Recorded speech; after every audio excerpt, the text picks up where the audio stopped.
সত্যতা স্বীকার করি, সবাই বলি আলহামদুলিল্লাহ। প্রিয় নবী সাইয়্যিদুল আম্বিয়া সাইয়্যিদুল মুরসালিন খাতামুন নবিয়্যিন রাহমাতুল লিল আলামিন মুহাম্মদুর রাসূলুল্লাহ, সবাই বলি সাল্লাল্লাহু আলাইহি ওয়াসাল্লামের প্রতি সালাত ও সালাম। যে মহামানব ও সামর প্রান্তরে আবির্ভূত হয়ে তাওহীদের দাওয়াত দিয়েছিলেন সারা বিশ্ব জুড়ে। সম্মানিত উপস্থিতি,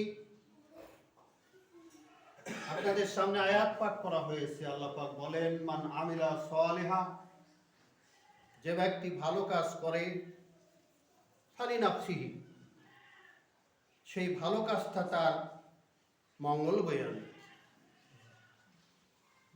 তা নিজেরই ভালো করে। ওমান আসাফা আলাইহা, যে ব্যক্তি মন্দ কাজ করে, মন্দের কুফল তাকেই ভোগ করতে হয়, ভোগ করতে হবে এই পৃথিবীতে নতবা কিয়ামতে। মহান আল্লাহ রাব্বুল আলামিন এই আয়াতখানা বললেন আমাদের সামনে। এর মধ্য দিয়ে আমরা ছোট্ট কথা বুঝতে পারি, যদি ভালো কাজ করি তাহলে আমরা জান্নাতে যাব, আর মন্দ কাজ করলে আমাদের মৃত্যু থেকে শুরু করে আযাব হতে হতে, শাস্তি হতে হতে শেষ পর্যন্ত অনন্তকালের সেই জাহান্নামের শাস্তির ভিতরে আমাদের যেতে হবে। যদি ভালো করি, কষ্টে, অভাবে, অনশনে, বিপদে আপদে, প্রতিকূল অবস্থায় হোক, যে কোনো ভাবে যদি ভালো সঙ্গে জড়িত থাকতে পারি, দুনিয়াতে মান সম্মান, কবরে গিয়ে শাস্তি মাফ, কিয়ামত দিবসে আল্লাহ ক্ষমা করবেন, অনন্তকালের চিরন্তন শান্তির জায়গা জান্নাত আল্লাহ পাক সেখানে দান করবেন, সেখানে দিবেন। আজকের এই জুমার দিনে আমি ছোট্ট আয়াতের সঙ্গে একখানা বুখারীর হাদিস পেশ করতে চাই। হযরত আবু হুরায়রা রাদিয়াল্লাহু তাআলা আনহু বলেন, একবার কয়েকজন মানুষ রাসূলুল্লাহ সাল্লাল্লাহু আলাইহি ওয়াসাল্লামের কাছে এসে বললেন, হে আল্লাহর রাসূল, আমরা কি আল্লাহকে দেখতে পাবো কিয়ামত দিবসে? রাসূল সাল্লাল্লাহু আলাইহি ওয়াসাল্লাম বললেন, নিশ্চয় তোমরা দেখতে পাবে। আকাশে মেঘবিহীন খোলা আকাশ দিনের সময় যদি হয়, আকাশের সূর্যকে তোমরা যেমন উজ্জ্বল দেখতে পাও, কিয়ামত দিবসে আল্লাহ পাক রব্বুল আলামিনকে তেমনি ভাবে উজ্জ্বল দেখতে পাবে। আর যদি চন্দ্রের পূর্ণিমা হয়, আকাশ মেঘ মুক্ত থাকে, রাত্রে চন্দ্রকে দেখতে যেমন সমস্যা হয় না, মহান আল্লাহ রাব্বুল আলামিনকে তোমরা কিয়ামত দিবসে ঠিক সেরকম ভাবেই দেখতে পাবে। সম্মানিত সুধী, আল্লাহ পাক রব্বুল আলামিন মানুষের বান্দাদের যখন হিসাব নিতে আসবেন, সকল মানুষই উপস্থিত থাকবে। আল্লাহ বলবেন, হে আমার বান্দারা, যারা তোমরা যার ইবাদত করেছো তারা তার সঙ্গেই যাবে। অর্থাৎ যারা মূর্তি পূজা করেছে ওরা ওদের মূর্তির সঙ্গেই জাহান্নামে চলে যাবে। যারা সূর্যের পূজা করেছে তারা সূর্যের সঙ্গেই জাহান্নামে যাবে। যারা চন্দ্রের করেছে তাদেরও সেই পরিণতি ঘটবে। আল্লাহ বলেন, ওয়াল হিজারাতু উইদ্দাত লিল কাফিরিন, এমনকি পাহাড় পাথরকেও জাহান্নামের মধ্যে ফেলা দেওয়া হবে কাফেরদের জন্য, কারণ ওরা ওর পূজা করেছে। যারা যার পূজা করেছে সেই পূজনীয় জিনিসটাকেও জাহান্নামে দেওয়া হবে। সাহাবীরা প্রশ্ন করেছিলেন, হে আল্লাহ রাসূল, ওই জিনিসের দোষটা কি? আল্লাহ পাক রব্বুল আলামিন রাসূল উত্তর দিয়েছিলেন যে ওরা জেনে রাখুক যে যাকে শক্তি মনে করে, বড় শক্তি মনে করে, ভাগ্য লিপির মালিক মনে করে, জান্নাত ও জাহান্নামের মালিক করে, সুখ শান্তির মালিক মনে করে মাবুদ বানিয়ে নিয়েছিল, তাদেরকেও জাহান্নামে দেওয়ার উদ্দেশ্য হলো ওদেরকে বুঝানো যে তারা বুঝুক যে তাদের মাবুদ নিজেও বাঁচার ক্ষমতা রাখে না। যে নিজে বাঁচার ক্ষমতা রাখে না সে অপরকে বাঁচাবে কিভাবে? যে সমস্ত মানুষগুলো শিরক বেদাতে জড়িত, ভণ্ড পীর, ভণ্ড বাবার, ভণ্ড মায়ের অনুসরণ করেছে, তারা তার সঙ্গেই সেদিন লজ্জিত হয়ে জাহান্নামে চলে যাবে। উদ্দেশ্য হলো উভয়কে দেওয়া যে তোমরা যে পীরকে নবী রাসূলের মতো দান দিয়েছো, যার সামনে সেজদা করেছো, যাকে ভাগ্যের মালিক মনে করেছো,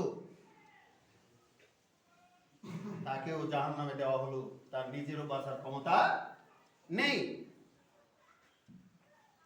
সম্মানিত সুধীবৃন্দ, এই অবস্থায় আল্লাহ পাকের রাসূল সাল্লাল্লাহু আলাইহি সাল্লামের সাহাবা کرامগণের মধ্যে বা উম্মতের মধ্যে একদল মানুষ থাকবে। এই মানুষগুলোর সামনে আল্লাহ পাক রব্বুল আলামিন নিজের রূপ বদলিয়ে অন্য রূপে দেখা করবে আর বলবে, এই দেখো আমি তোমাদের রব, আনা রব্বুকুম, আমি তোমাদের প্রভু, আমি তোমাদের রব।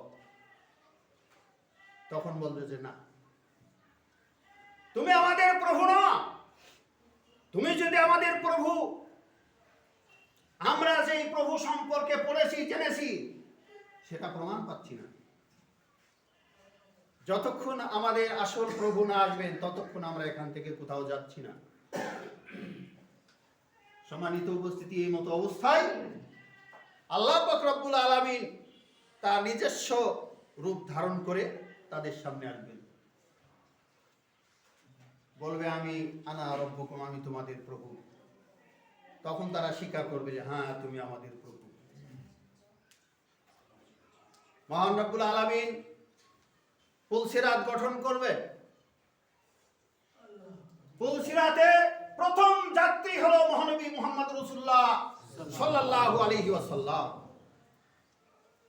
এই পুলসিরাতের উপরে সাদান নামক কাঁটাদায়ক গাছ রাসূল দেখিয়ে বললেন যে তোমরা সাদান নামক গাছ চিনো? সাহাবীগণ বললেন যে হ্যাঁ, আমরা চিনি। এই কণ্টকময় গাছটি এর উপরে থাকবে, যেতে হবে এর উপর দিয়ে।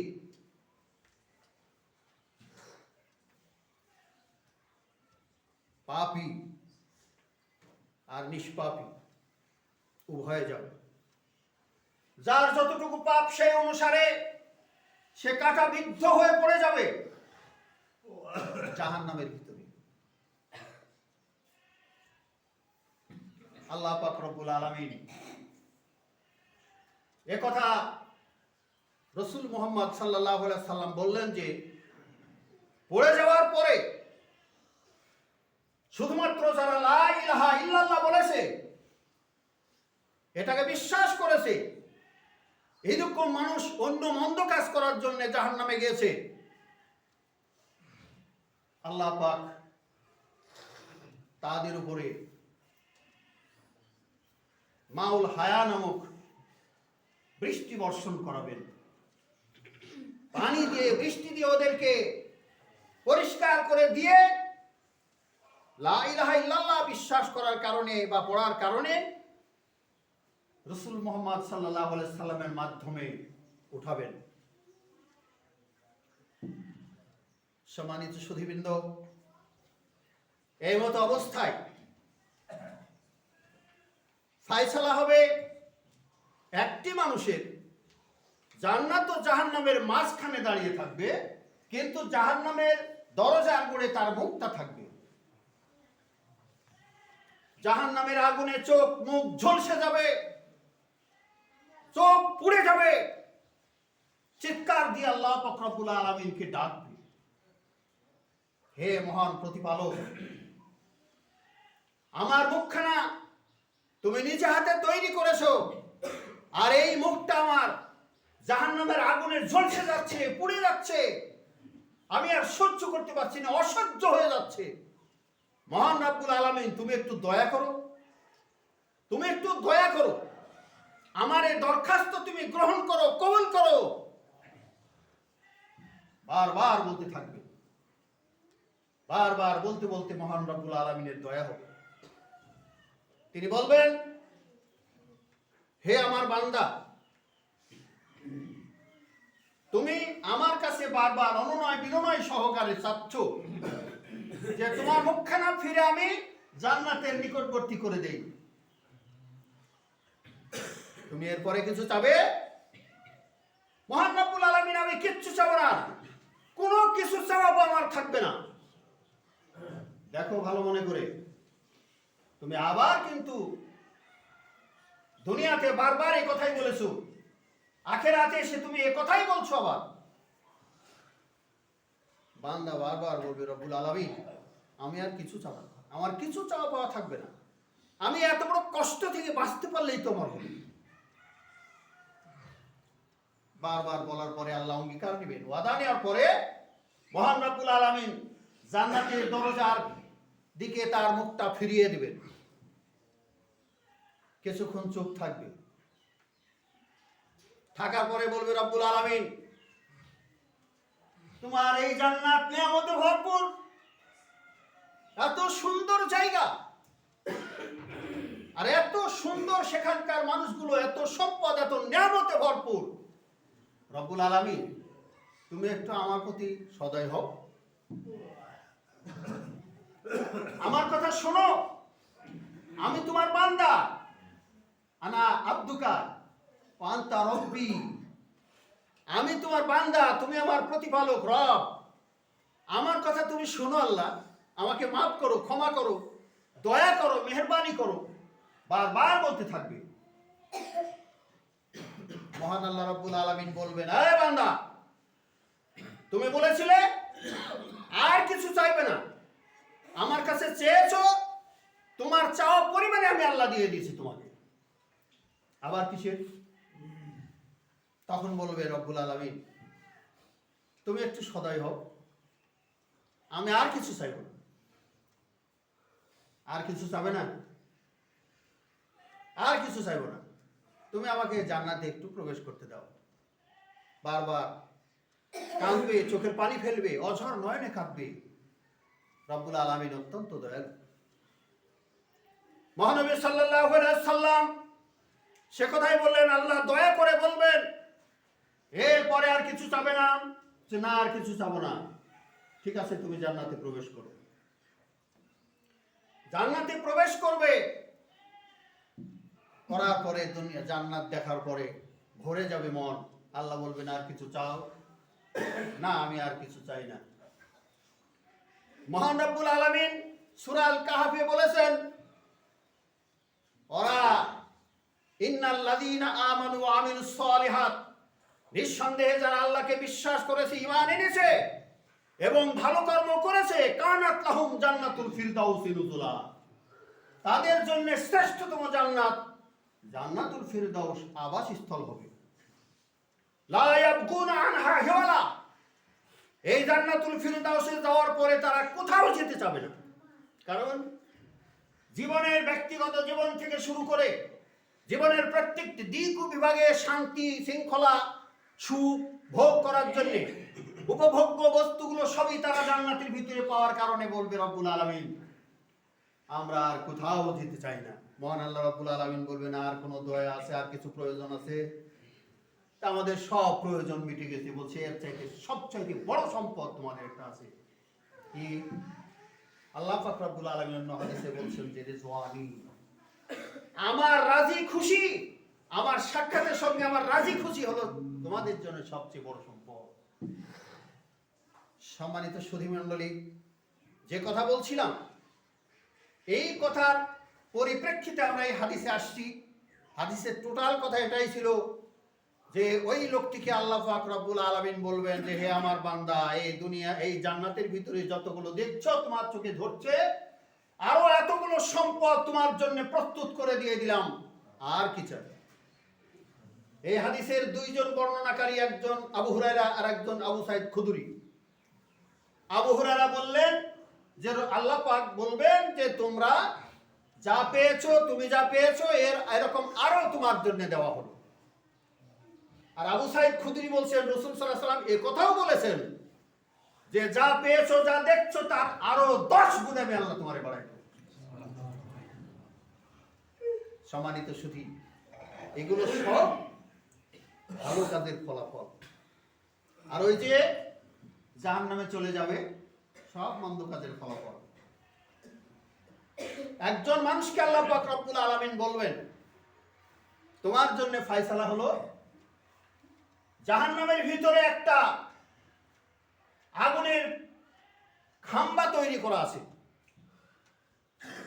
আগুনের খাম্বা কারেন্টের খাম্বার খুঁটির মতো ওর দিকে লম্বা, শুধু আগুন আর আগুন।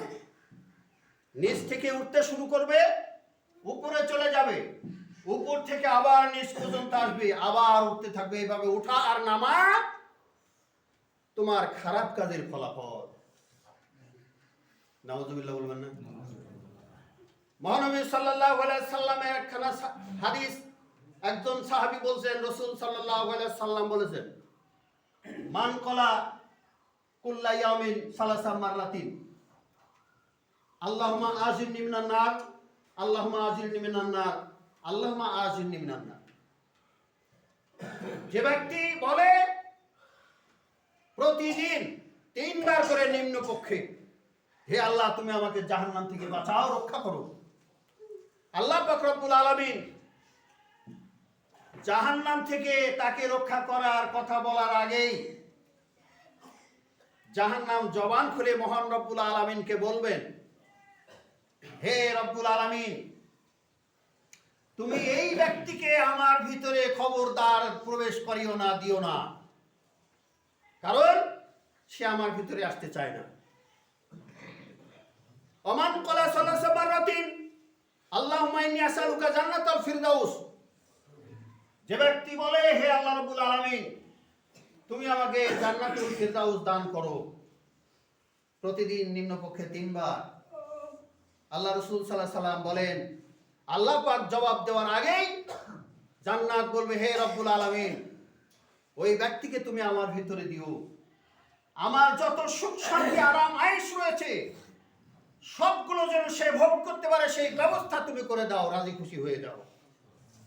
মহান আল্লাহ রাব্বুল আলামিন এর সুপারিশ গ্রহণ করবে। আমরা শুধুমাত্র 2টি কাজের মালিক, 2টি কাজের দায়িত্ব নিয়েছি, একটা হলো ভালো কাজ আর একটা মন্দ কাজ। মন্দ কাজ করলে জাহান্নামে, আর ভালো কাজ করলে জান্নাতে। মা আয়েশা এই হাদিসটা হলো মুসলিম শরীফের, আর প্রথমে যে হাদিসটা বললাম বুখারীর 6573 নম্বর হাদিস। অবশ্য অন্য বর্ণনাতেও এসেছে, বুখারীতে 2 বার হাদিসটি বর্ণনা হয়েছে। সম্মানিত সুধী, সে কথাই বলছিলাম, আল্লাহকে ভয় করলে, ভালো কাজ করলে তার মঙ্গল, তার ভালো ফলাফল সে ভোগ করবে। একজন বনি ইসরাইল গোত্রের মানুষ জীবনে অন্যায় কাজ করেছে, মৃত্যুর আগ দিয়ে ভয় হয়েছে, সর্বনাশ, আমি যে অন্যায় করেছি এর সাজা আমাকে দিলে আমার সহ্য হবে না। পৃথিবীর বুকে এমন কোনো কাজ নেই যে আমি করি নাই, আর এমন কোনো সাজা আমার মতো আর কাউকে আল্লাহ দেবেন না, নজিরবিহীন সাজা আমাকে দেবেন। বলল হে আমার ছেলেরা, আমার মৃত্যুর পরে আমার এই লাশটা তোমরা কবরে না দিয়ে আগুন দিয়ে পুড়িয়ে ছাই করে কিছুটা জলাশয়ে, কিছুটা শুষ্ক জায়গায় তোমরা ফেলে দেবে। ছেলেরা মৃত্যুর পরে তাই করলো। আল্লাহ পাক রব্বুল আলামিন সাগর কি আর শুষ্ক জায়গাকে বললেন হে একত্রিত করো সবগুলো, ফাজামা এক জায়গায় করার পরে আল্লাহ ফানাফাখা ফীহি রূহ, আল্লাহ তার ভিতরে রূহ ঢুকাই দিলেন। দিয়ে বলেন, হে আমার বান্দা, লিমা তাফআল হাদা, লিমা তাসনা, হে আমার বান্দা তুমি এই কাজ কেন করলে, এটা করার প্রয়োজনটা কি ছিল? এবারে বান্দার কথা শোনার পরে আল্লাহ পাক রব্বুল আলামিন প্রশ্ন করবেন, বান্দা উত্তর দিয়ে বলবে, খাশিয়াতা, হে মহান রব্বুল আলামিন, তোমার ভয়ে, তোমার শাস্তির ভয়ে আমি এটা করেছি আল্লাহ। ফাগাফার আল্লাহু লাহু, আল্লাহ পাক রব্বুল আলামিন তাকে গুনাহ মাফ করে দিবেন, অপরাধ ক্ষমা করে দিবেন। কারণ আল্লাহকে ভয় করেছে, তার ভয়ের ভিতরে ভয় জেগেছে, অন্যায় কাজকে সে বর্জন করেছে। মানে ইসরায়েল গোত্রের আরেকজন মানুষ 99টা খুন করার পরে একজনকে গিয়ে বলছে, আর খ্রিস্টান পাদ্রীকে বলছে যে, তওবা, আমার কি তওবা আছে বাকি, আমি তওবা করতে পারি, ক্ষমা হবে? তখন এই সর্বনাশ, এতগুলো মানুষ তুমি হত্যা করেছো, তারপরে তুমি তওবা করতে আসতেছো, সম্ভব? এত পাপ। ফাকাতালা, ওকেও হত্যা করে ফেলেছে। দেওয়ার পরে সামনের দিকে যাচ্ছে, একজন ইসলামী জ্ঞানী মানুষের সঙ্গে দেখা হয়েছে। তখন লোকটি বলেছে, তোমার জন্য ক্ষমা হতে পারে, অমুক গ্রামে তুমি যাও, একটা আলেম আছে, জ্ঞানী ব্যক্তি আছে, তার শরণাপন্ন হও। তিনি এলেম শিক্ষা করার জন্য লোকটি তার দিকে যখন ধাওয়া করছে, হাজারা মালাকুল মাউত, মৃত্যুর মালিক তখন এসে গেছে।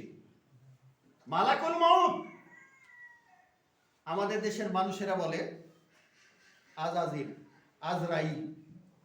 আজাজিল বলে কোনো ফেরেশতাও নাই, আজরাইল বলেও নাই, মালাকুল মাউত আছে। মালাকুল মাউত মানে মৃত্যুর ফেরেশতা।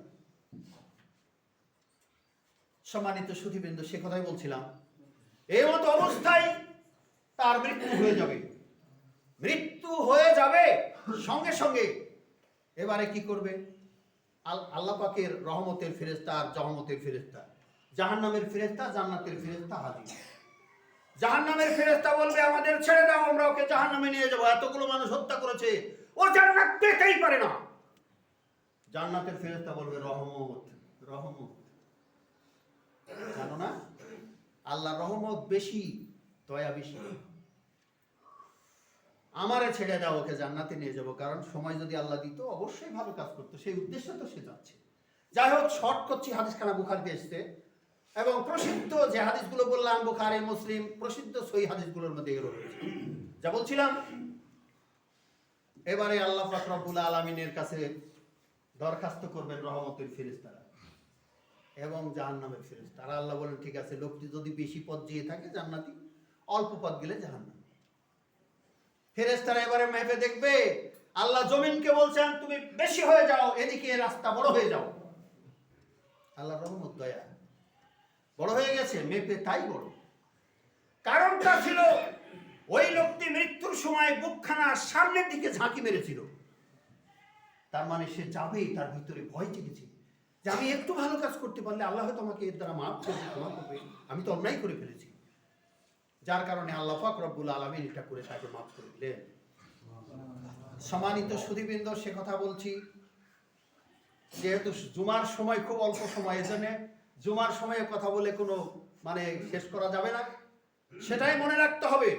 মানামিলা সলেহা ফালিনাফসিহি ওয়া মান আসাফা আলাইহা, যে ব্যক্তি ভালো করবে তার নিজের মঙ্গল হবে, যে ব্যক্তি মন্দ করবে তার নিজেরই তার বিপদ ঘটবে, তার বিপর্যয় ঘটবে।